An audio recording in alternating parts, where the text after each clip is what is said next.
મારું નામ મકબૂલભાઈ ગાવદાણી, corporator ward number 15માં હું ત્રીજી વાર અત્યારે કોર્પોરેટર બનેલો છું.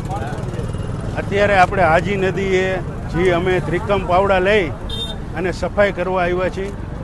જે રાજકોટના મેયરનો વોર્ડ છે, વોર્ડ નંબર 7, જેઓ પોતાએ કાલે એવું કાલ પરમથી એવું જાહેર કર્યું હતું કે ભાઈ આમાં નંબર અમે અહીંયા ટેલિફોનિક જાહેર કર્યા છે, જે પણ લોકોને ફરિયાદ હોય તે અમને ડાયરેક્ટ ફોન કરી શકે. પણ આજ એના જ વોર્ડની અંદર રામનાથ મહાદેવ બિરાજમાન છે.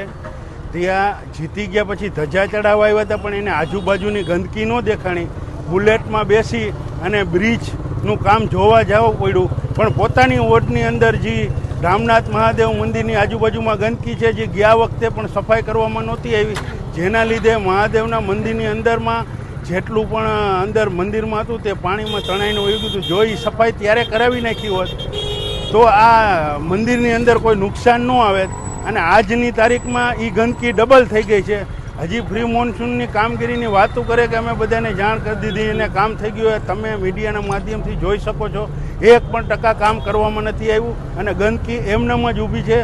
જો હવે આ વખતે એવો વરસાદ આવ્યો તો મંદિરની અંદર ઝાઝું નુકસાન આવશે. એ ન આવે એના માટે અમે આજે ત્રિકમ પાવડા લઈને સફાઈ કરવા આવ્યા છીએ. અને આગામી દિવસોમાં જો સફાઈ કરવામાં નહીં આવે તો અમે JCB લઈને મંદિરની આજુબાજુ સફાઈ કરશું.